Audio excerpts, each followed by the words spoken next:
Hello! Как наивното животно посреща с радост отровата на интелекта? С това заглавие, доста обезкуражително и доста страшно, зловещичко, искаме да поставим една емоционално, сърдечно, интелектуална дискусия, която винаги е владяла напредничевите души през хилядолетията.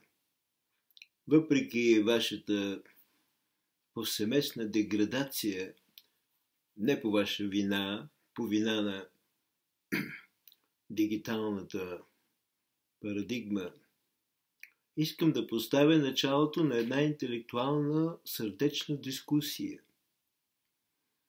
Тя ще се заключава, например, в това, може би, което съм ви казал веднъж.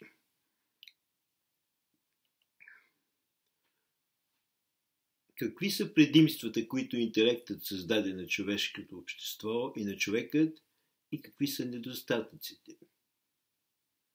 И така, защо говорим, да кажем, амен? Защо полагаме тази доста тъжна дискусия за това, че наивното животно посреща с радост интелектуалната отрова, която излива в него интелектът?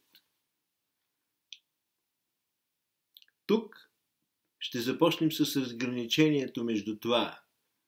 Какво е благоденствието на интелекта върху човекът и каква е развалата, която той върши върху него? Преди всичко, интелектът е върховният диригент на математическата схема, която количествената магия хвърля върху Вселената. Едно було, което от всякъде обгражда всичко, което ние бихме нарекли Вселена или космос.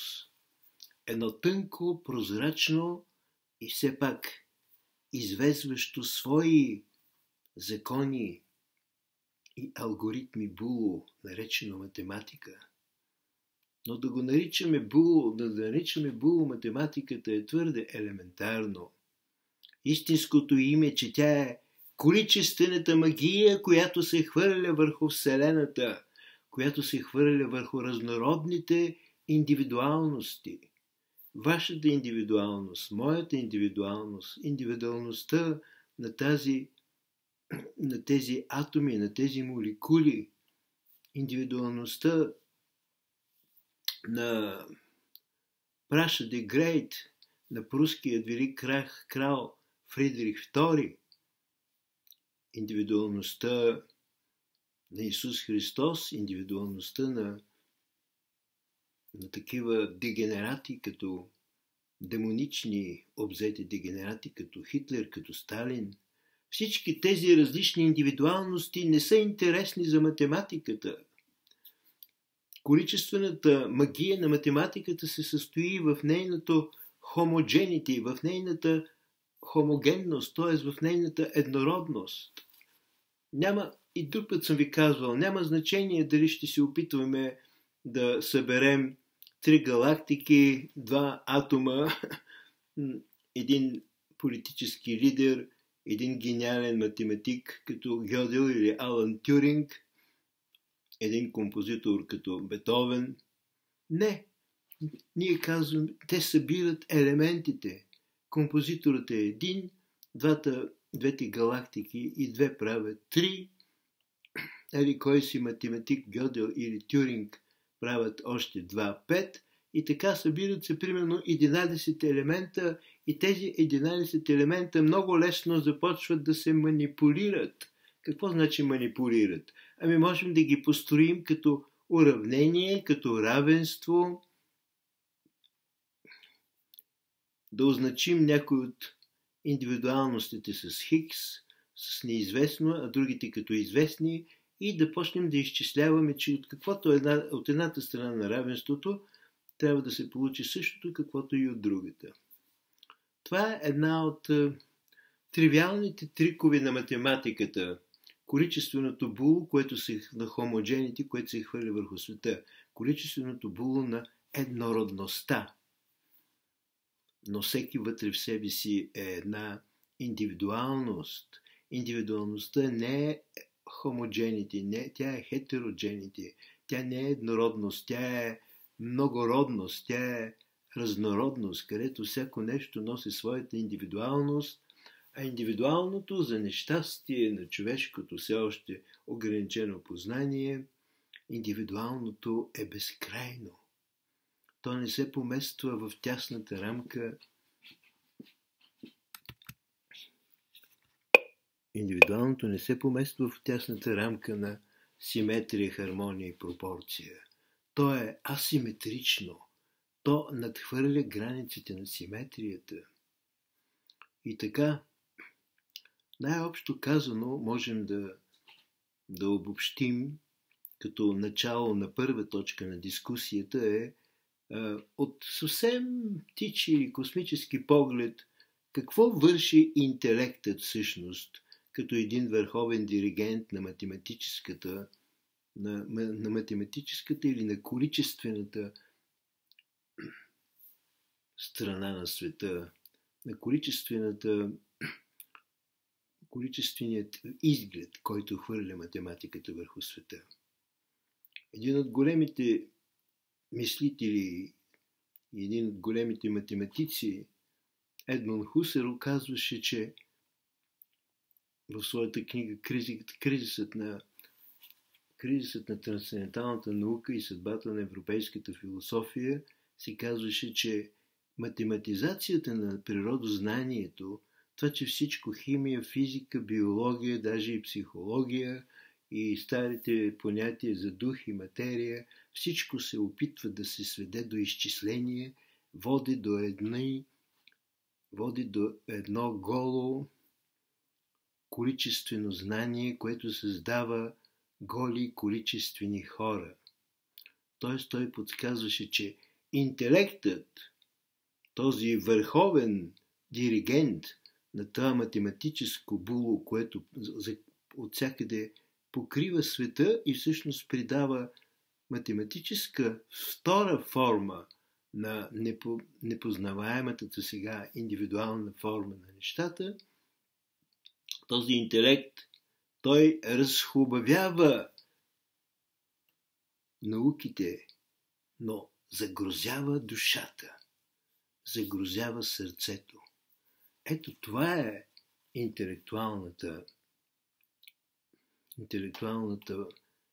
порочност, бихме казали, защото да загрозяваш, да плащаш с погрозняването на душата, разхубавяването на науките и човеците да се раждат едни голи, количествени хора, защото самото познание е станало голо, количествено и е изтребило всички ценности, освен една. Числата, които обаче, за съжаление, имат много цинично материално потвърждение, наречено парите. Така, първа точка. Дискусията ще бъде за това.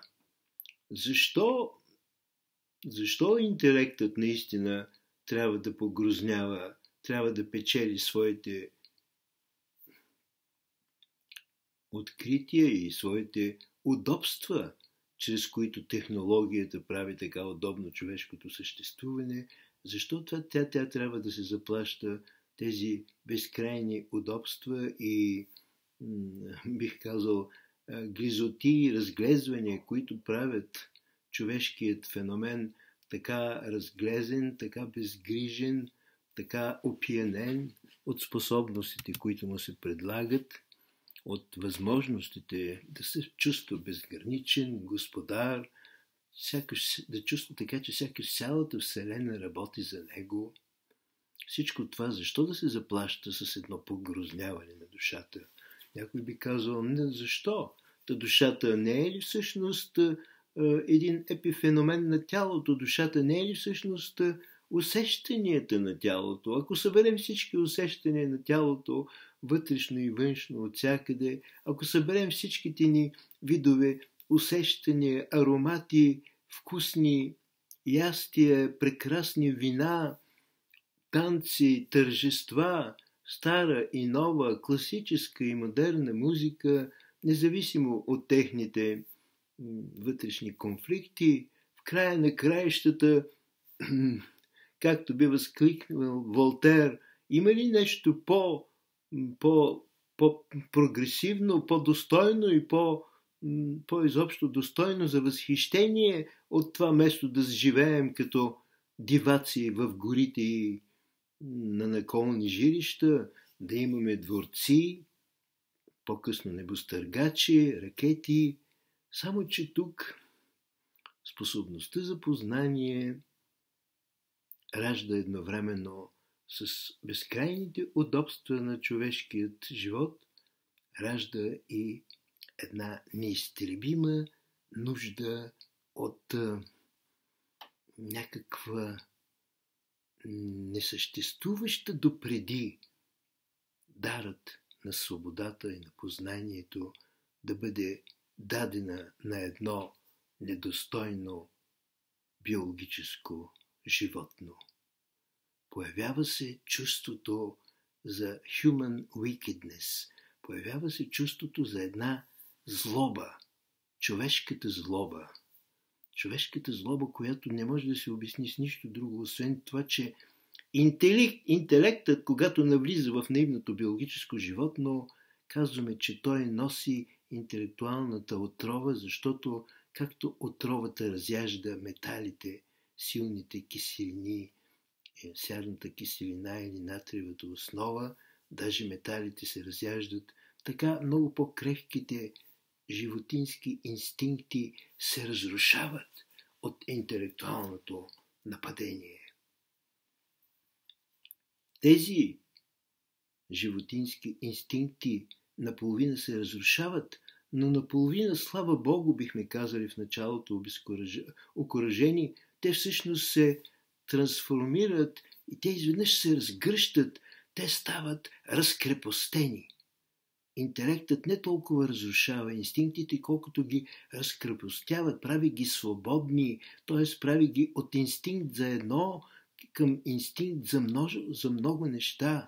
И всеки един инстинкт, който е бил определен, примерно инстинкт за, да кажем, инстинкт за възпроизводство, изведнъж се мултиплицира до неистовство и той става инстинкт за свръхпроизводство. Ако сме имали инстинкт, т.е. различните инстинкти от интелекта придобиват свойството да заемат, да избират все повече и повече обекти сред събитията. Тоест,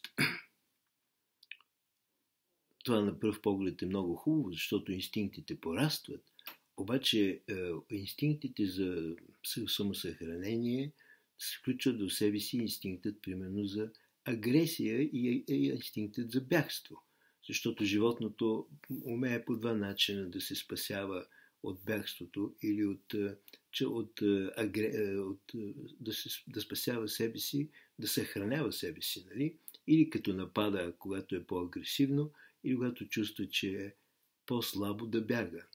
Но инстинктът за агресия, чрез внесеният в него свобода на познанието, говорим за това, защото интелектът е първият носител на свободата на познанието, макар че пристига с едно забулено отрицание, но все пак то е отрицание. Интелектът идва, казвам, и разрушава наполовина инстинктът, но след това го разкрепостява, прави го свободен, прави го инстинкт либертин. А това означава, че този инстинкт вече престава да се съобразява с иерархия на някакви ценности. Ето тук се нарушава особено стабилната система на животното.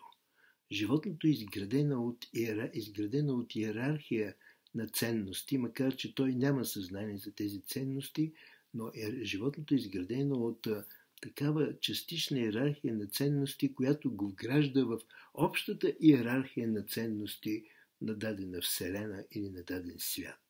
Тоест, животното е един добре работещ участък от едно по-общо цяло, докато има инстинкти. Докато тези инстинкти не са били нападнати и, казвам аз, напоени с отровата на интелекта. Какво прави интелектът? Интелектът изведнъж като разширява тези инстинкти, разкрепостява ги, прави ги свободни, той ги превръща от инстинкт за едно, го превръща в инстинкт за всичко. Тоест, ако този инстинкт е бил инстинкт за агресия към дадени врагове, той изведнъж се превръща в инстинкт за безбройно много същества, изведнъж са обявени за вражески.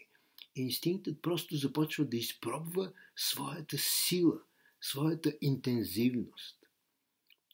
Това са някакви така много допотопни примери, защото публиката, пред която обикновено говоря, знае, че е интелигентна, но не образована.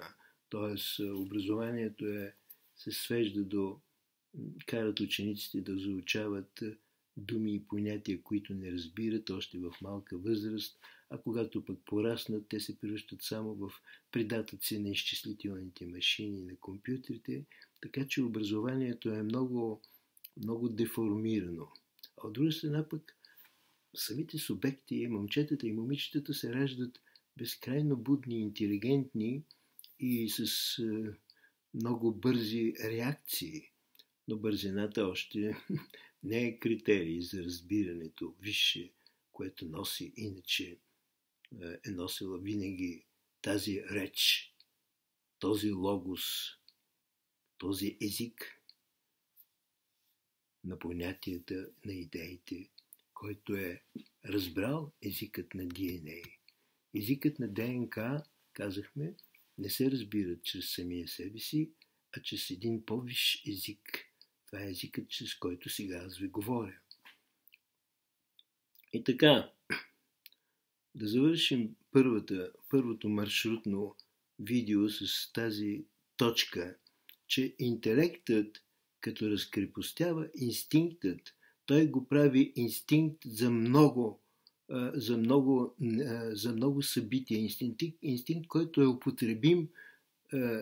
употребим към един огромен брой, почти неизчислим брой събития. Тоест, инстинктът за агресия в животното, когато в него е пронизан от дарът на свободата, на освобождението, той изведнъж инстинктът става свободен. Казвам, инстинктът става либертин, защото той се чувства вече неограничен. Агресивният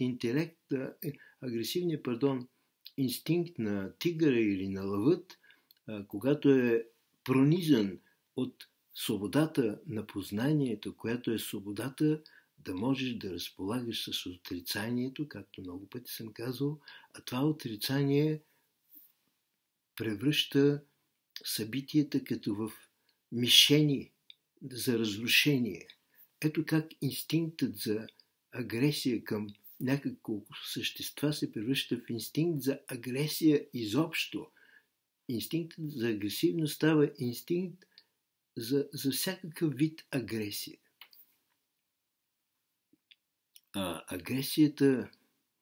Агресията води до смешните състояния на една несъстоятелна гордост, която не може да защити себе си с твърде голяма сила, а само с някакви печални победи над по-слабите същества. Сега да не се отвличаме в странични въпроси, значи искаме първата точка да покажем, че интелектът прави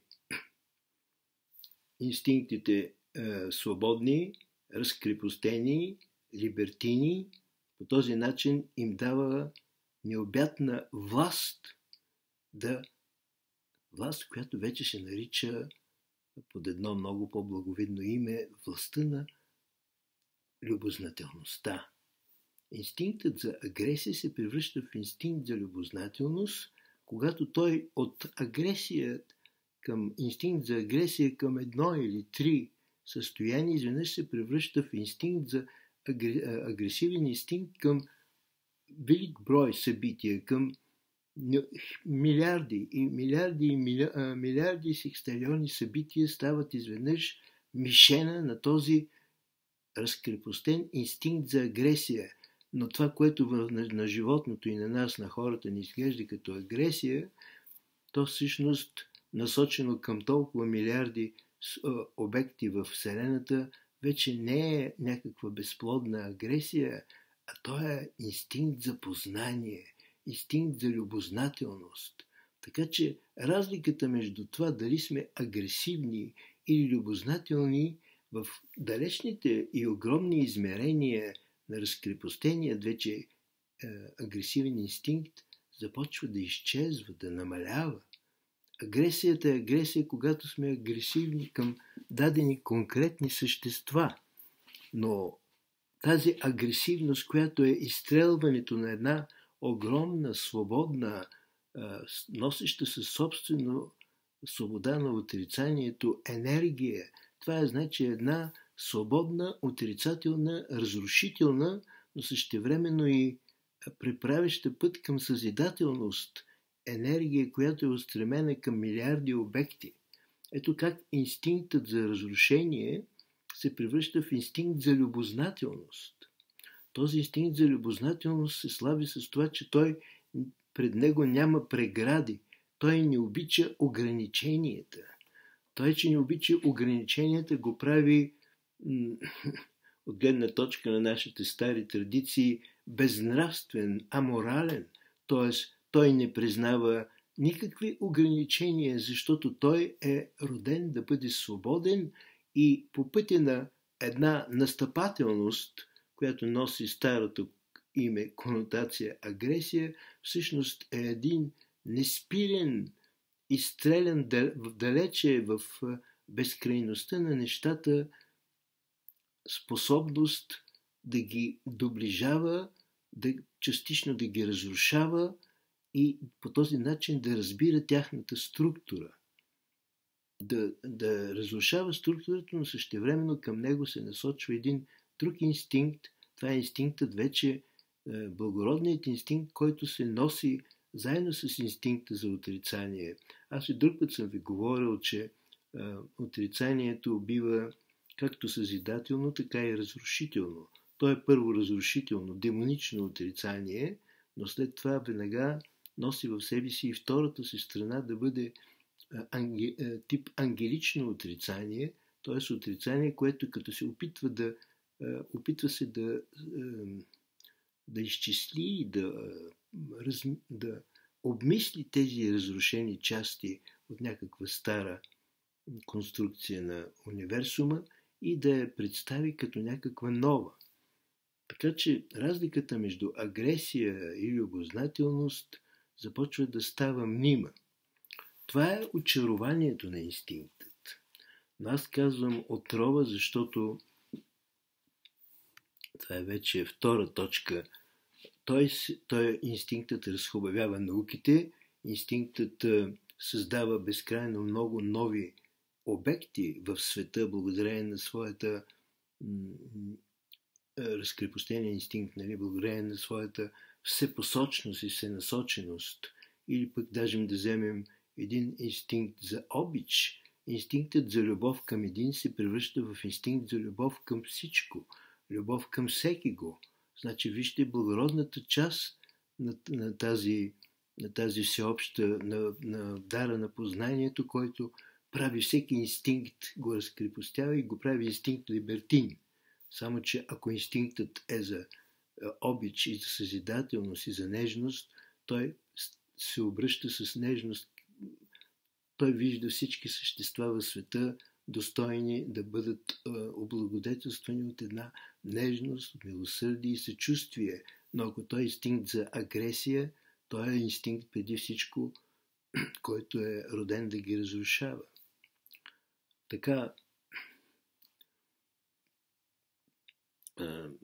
предимствата на интелекта пред старото животно, което не беше интелектуално, са явни и очевидни. Животното не можеше да създаде такъв тип цивилизация, какъвто създава интелектът.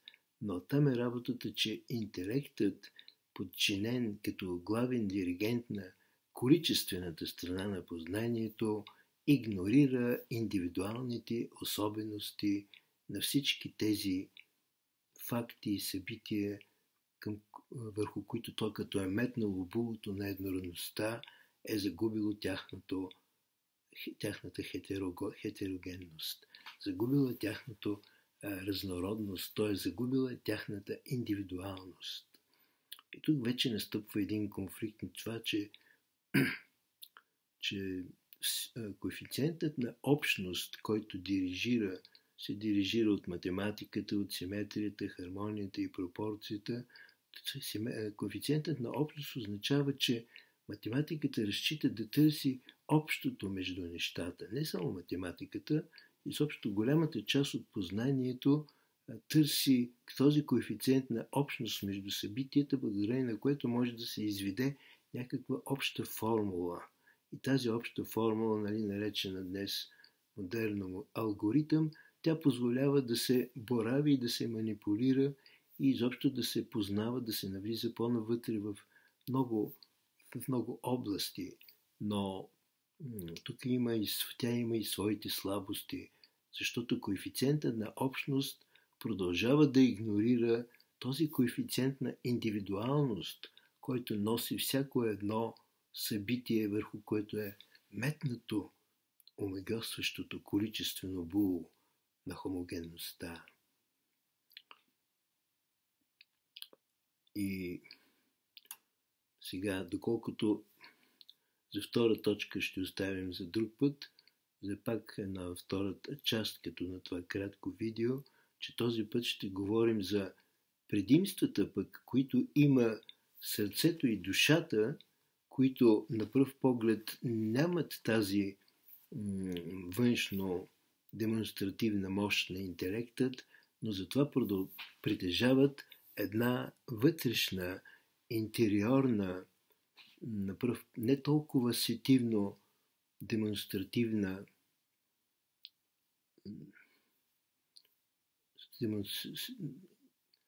страна или качества, които им позволяват да въвеждат някакви нов тип констелации, да въвеждат някакъв нов тип картини, без които картината на света би ставала много бедна. Един от най-рационалните и същевременно, бих казал, нежни и милосърдни поети на 20 век Пол Валери казваше така: ако е всичко ясно, изглеждал би светът безсмислен. Неговата рационалност, нашата рационалност ще го превръща в безстрастие.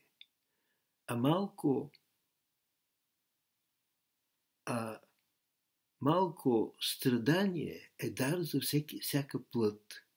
Значи да напомня пак, ако е всичко ясно, т.е. инстинктът, искам да забравих да ви кажа, че преди всичко той е изстрелян от Аполон.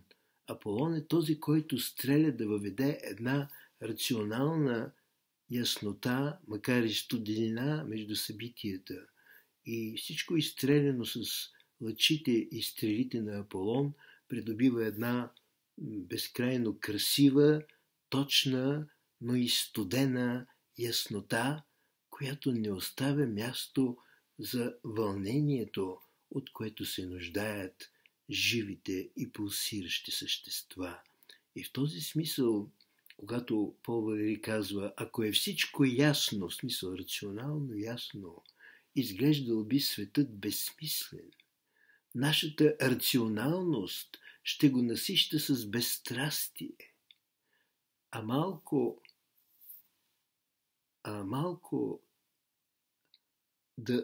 страдание или малко вълнение е дар за всеки плът.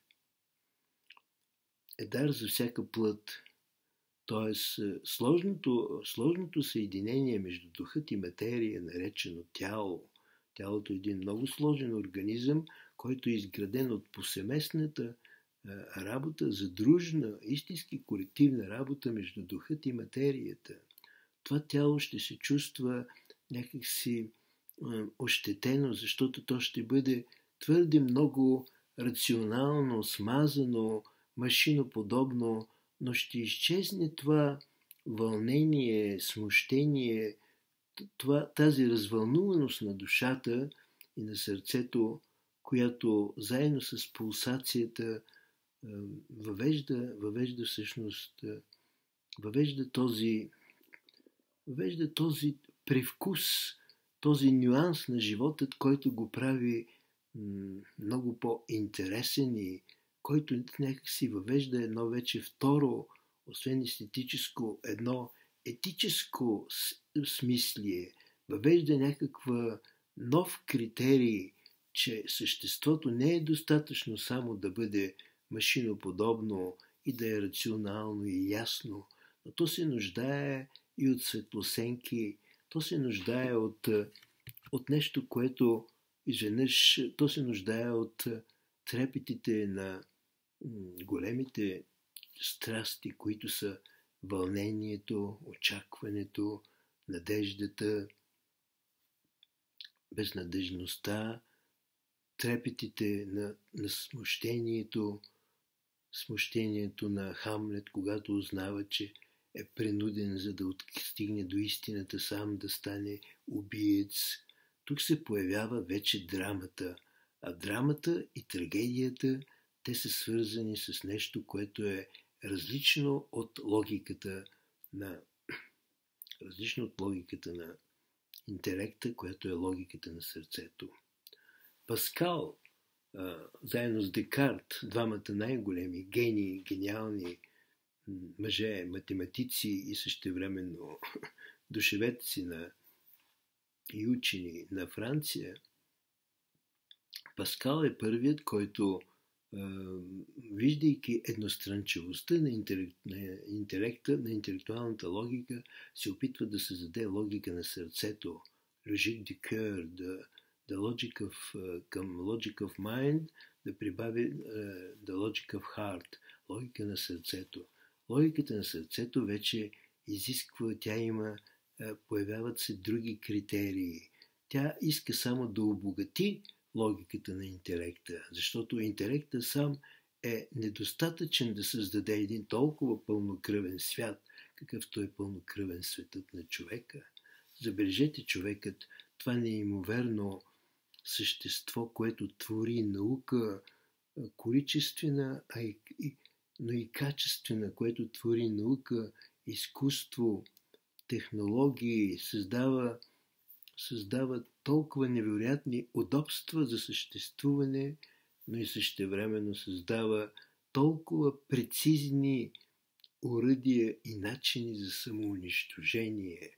Ето това е вече една трета точка, която за бъдеще ще заговорим за конфликтът между логиката на ума и логиката на сърцето. Но логиката на сърцето изисква една безкрайна нежност, състрадателност, миловидност, с преди всичко съчувствие и състрадание и опит да виждаш всяко едно друго същество и събитие равнозначно на теб, на самия теб, т.е. равноценно, да не си склонен към една зла иерархия, която въвежда това, което човечеството разбира вече под зло. И така, да завършим с това, че интелектът поражда повечето от инстинктите, превръща съвсем благородно в началото тяхната агресивна енергия, насочена към близки предмети, насочвайки ги към Вселената, и превръща агресивните инстинкти в познавателни инстинкти. Но от друга страна, той твърде много изкоренява тези цветята, които съпровождат самата интелектуалност. Той изкоренява тези светли, тъмни, тези светлосенки, тези движения, които просто искат да ни, може би, да ни залъжат, че не се касае само за това, тази рационална механизация, която води до това, че хората започват да приличат на машини. Освен да бъдем машини, да работим смазани като организми, както работят нашите органи, вижте, боговете или еволюцията са създали нещо друго. Те са създали едно въжделение в този организъм вътрешно, под кожата, смазан като машина, но отвън надарен с пропорции и особени хармонии и съчетания, също с една таинственост, която го кара да върви по-нататъка, откъдето е стигнал интелектът, да се интересува от призванието на самия интелект, да започва, появява се едно вътрешно смущение, едно вътрешно вълнение, което се нарича трансцендентално и което всъщност започва да твори изкуствата, живописта, музиката, поезията. От друга страна започва да търси все повече и повече причината и основанието за това изобщо да имаме познание, да имаме мисъл, да имаме тази върховна хармония, която покрива всички способности, психически наречена съзнание. Така че не е достатъчно да бъдем само машини. Логиката на интелекта ни превръща в идеално смазани машини, но логиката на сърцето носи тези не само нюанси, логиката на сърцето добавя някакви нови импулси, които вече не са импулси така изградени само по матрицата на математиката, матрицата на равенството. Това са импулси, свързани с неравенството, с неравновесието, с преминаването от равенство към друго равенство, чрез много дълбоки бездни и потресение, чрез салтуси. Така че логиката на сърцето, именно със своята, на пръв поглед, недостатъчна яснота, логиката на сърцето въвежда съвсем различни принципи и критерии, които създават в тази количествено изградена смазана машина, създават едно смущение и това смущение, събрано в множество вълнения, изведнъж се групира в някакъв нов вид събития, които вече ние наричаме психика. Интелектът не е способен да изгради едно същество по-високо от биологическата му организация. Интелектът организира добре, той е всеобщия диригент на математиката, физиката, химията и биологията, но изведнъж настъпва една неопределима бездна. Появява се една граница, която е всъщност пропаст. Тази пропаст е пропастта, която разделя биологията, физиката, химията и математиката от една друга субстанция, която се нарича психика. И тази субстанция, психика, тя вече е много повече еманация и е свързана с тези състояния,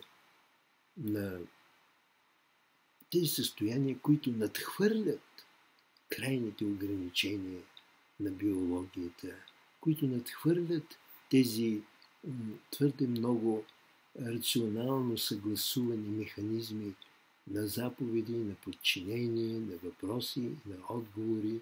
Твърде много и твърде формално е изградена логиката на интелекта, докато логиката на сърцето е изградена с голяма част от едно тайнствено незнание.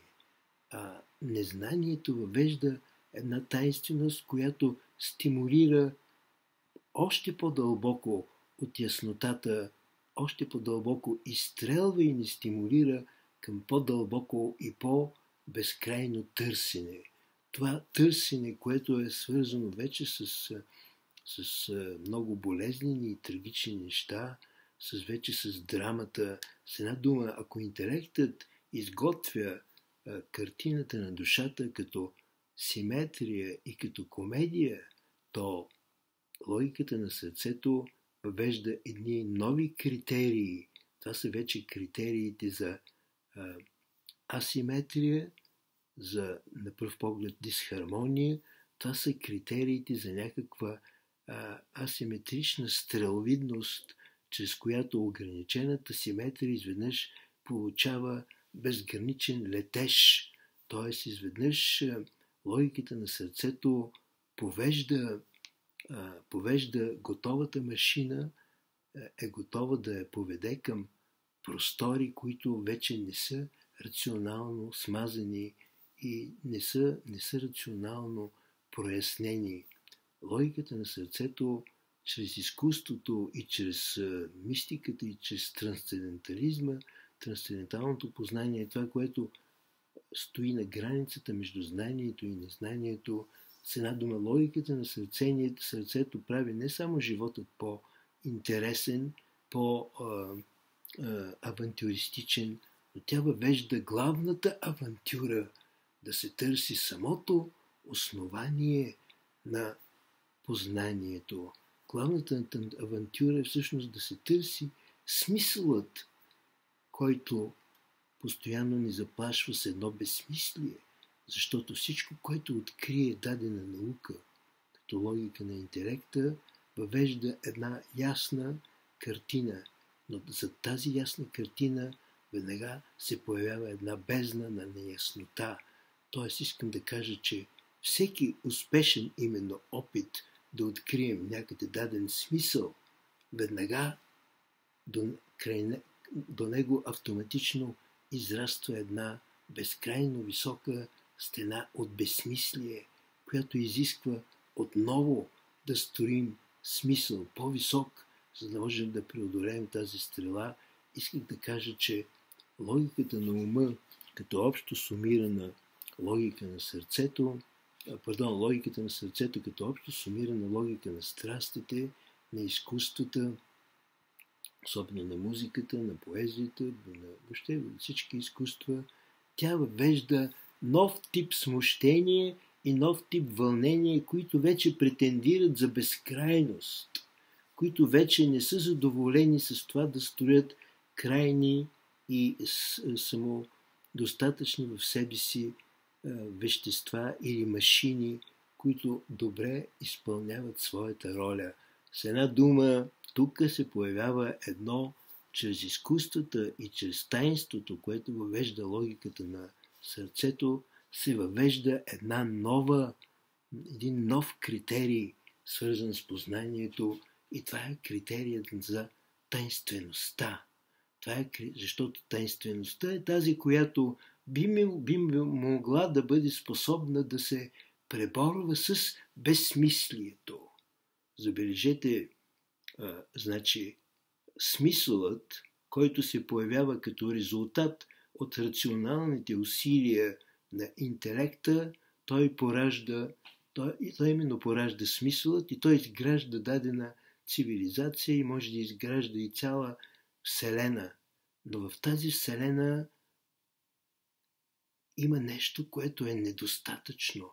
Тоест тази Вселена не знае сама защо се е появила. Тази Вселена не е способна сама да продължава силата, която я е издигнала.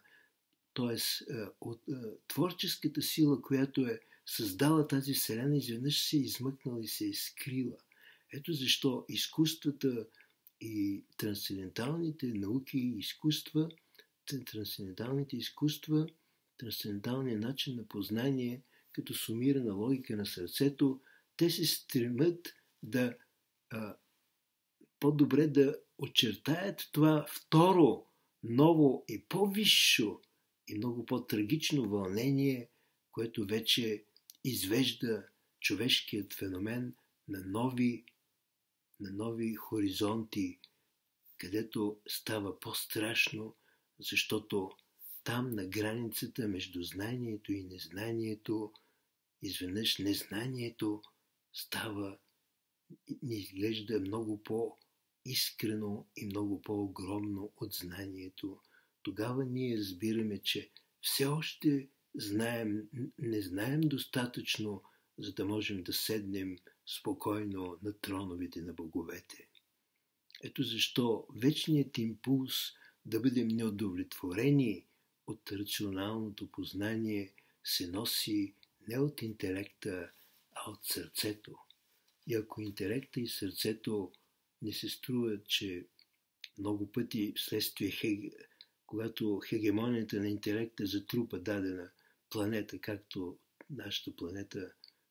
нашата планета е предимно интелектуализирана и логиката на сърцето избутана някакси на страна, тя става пределно рационална и, както казваше Пол Валери, изпълнена с безстрастие и най-вече ние губим вторият порив. Първият порив е интелектуалният на една висша цивилизация, но вторият порив, това е поривът като копнението и тъгата, скръпта, която е сама познание. Както Байрон казваше, the sorrow is knowledge. Нетривиалното, че познанието е скръп, да, защото познанието ни сблъсква с толкова много незнание и то въвежда в нас тъга. Не, самата скръп вече става познание. Значи, така на пръв поглед отхвърлените чувства като непознаващия, само като букети от цветя и аромати, самите чувства стават особени начини за познание, особени трансцендентални опити да се преодолее тази на пръв поглед ясна черта, която разделя known from unknown, знанието от незнанието. И оттам по-големи надежди да се атакува безсмислието, защото основната битка, според мен и според много така велики мислители, като Хусерл, отчасти като Хайдегер, като Ясперс, но най-вече Хусерл задава тази интенция. Тя идва още от Декарт, от Кант, това е от Платон. Това е вечният трансцендентален мотив, който преминава през хилядолетията. Трансценденталният мотив търси не само да открие даже основанията на познанието и защо ние сме познавателни механизми, но тя е някакъв порив изстрелян към безкрайността. Там се крие най-голямото таинство и затова най-великите изкуства на музиката, на поезията и на драматургията искат да ни подведат към един много по-тайнствен начин, освен добре оформената симетрична комедия на количественото познание. Това е когато познанието престава да бъде симетрична комедия, която завършва така, както започва и в която героите са както в началото, така и в края се запазват. Логиката на сърцето иска да ни подведе към един нов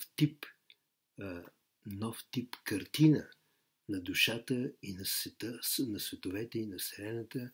Това е вече картината не като комедия и игра, в която всичко е възможно, количествено, а вече картината на една драма, а драмата е постоянен конфликт и сблъсък, където ние не знаем кой ще победи, но тази драма се разрешава в нещо още, което е по-героично, но и много по-тъжно.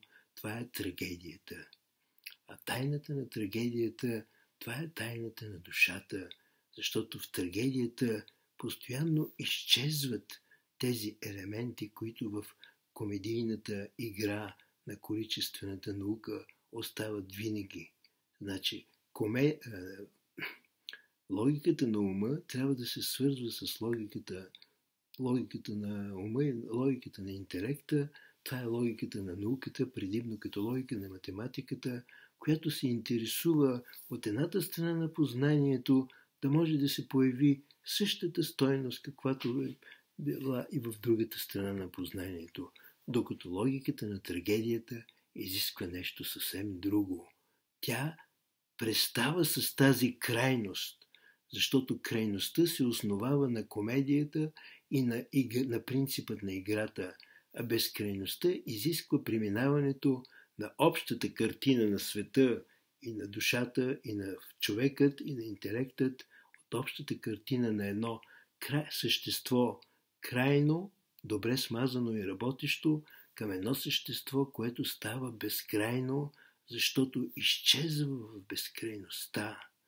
Изчезва, защото трагедията води до изчезване на тези персонажи и по този начин трагедията въвежда безкрайност там, където математиката е въвела крайността.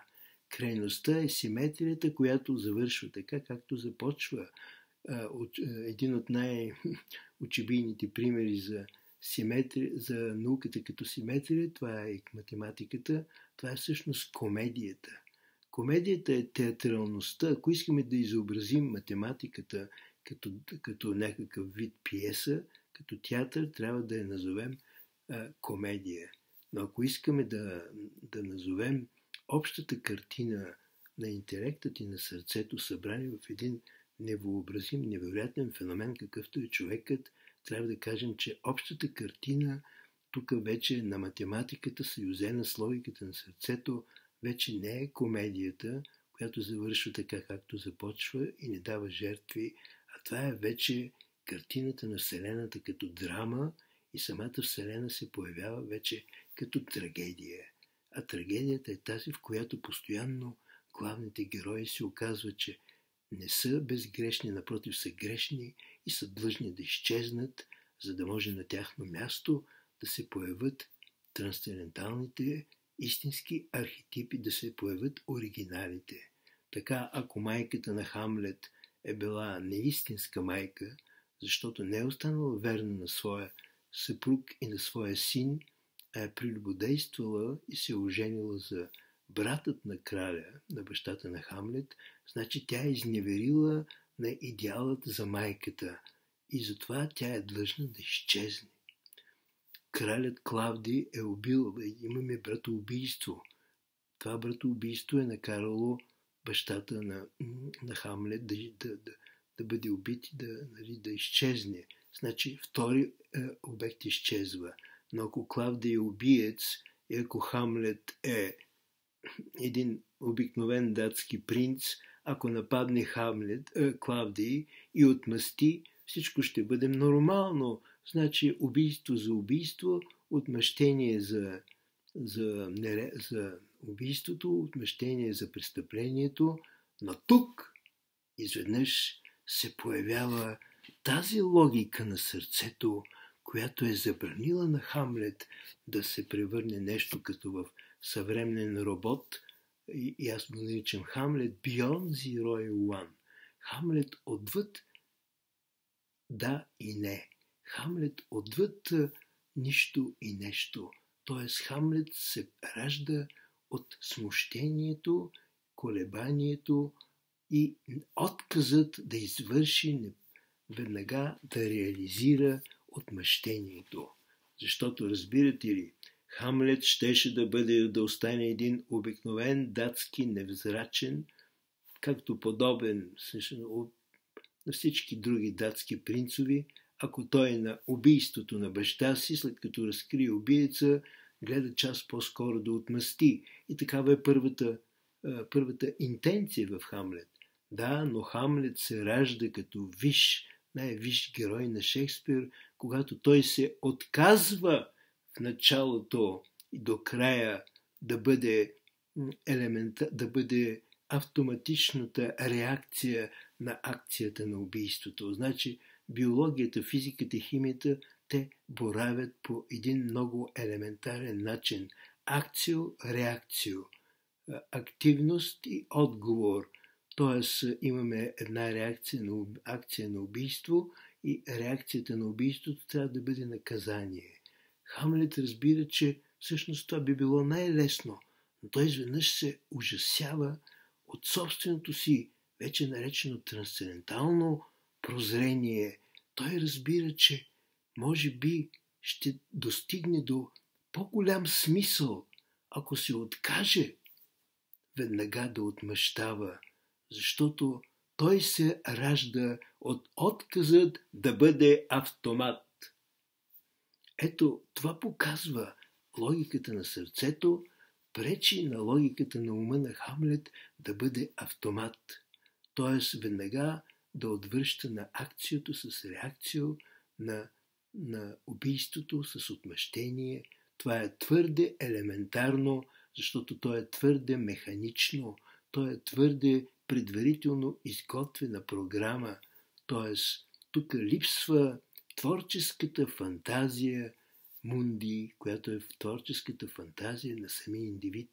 И Хамлет става Хамлет именно защото до края се отказва от автоматичното изпълнение на отмъщението, но понеже сам вече без да иска е убил Полоний, от друга страна разбира, че трябва да бъде наказател, да грешните персонажи на Чичо си Клавдий и на майка си, той сам влиза в кръга на убийците и затова накрая той сам принася себе си в жертва именно чрез съгласието си накрая, но че какво трудно съгласие, извоювано повече с помощта на другите, отколкото от самия него, съгласие да стане в самия край обикновен отмъстител на едно обикновено убийство. Необикновеността, но Хамлет запазва своята необикновенност с това, че през цялата драма той се съпротивлява на едно напълно, бихме казали, нормално, убиквитерно и автоматично действие. Ето този разрив на автоматизма, това разваляне на програмата, това постоянно депрограмиране, това е логиката на сърцето, която се съпротивлява, от друга страна постоянно иска да коригира логиката на интелекта, като му казва: никога не се съгласявай с ответното рационално действие, а продължавай там, където незнанието е повече от знанието. Продължавай там, където таинствеността е обградила от всякъде известното. Там, където индивидуалното безкрайно е затворило в себе си крайното общо, крайното подобие между индивидите. Защото ние сме крайни, когато сме подобни. И всеки от нас се запознава със собствената си божествена безкрайност, когато се изключи за малко поне или за повече от кръгът на подобието. Ето защо самотата е великата родина на всичко творчество, защото самотата е един от най-ефикасните опити да се изключиш от този коефициент на подобие, който те прави краен, ограничен, предсказуем, манипулируем и ставаш красив математически елемент, но не можеш да излезеш от системата и не можеш да построиш нова, по-богата система. Затова такива като Курт Гьодел, който доказа собствената спонтанна диалектичност на математиката, показа, че математиката е безкрайна. И по същия начин, чрез своя диагонал, Георг Кантор, другия голям гений на математиците, показа, че математиката е безкрайна и значи математиката в своите висши математически гений трансцендира собствените си граници и започва да клони към тази тайнственост, която носи изкуството и чиято родина е душата. Ето защо съвременното познание е антипитагорово, то е антигръцко, то е особено антиисусовско. Съвременното познание, както заявяваше безапелационно Хусерл, е голо количествено познание, което ражда голи количествени хора, автомати. Следователно, трябва да върнем логиката на сърцето отново към логиката на ума и да въведем истинността на призванието да носим познание посредством прекрасният съюз между интелектът и емоциите, между душата, между логиката на ума и логиката на душата, което беше идеалът на Паскал за съчетанието на logique de l'esprit et logique du cœur. Logique du cœur et logique de l'esprit. The logic of mind and logic of heart have to be taken together, за да напредне човешкият феномен там, където машините ще бъдат само негов придатък, а той няма да бъде слуга на автоматизмите. Амен.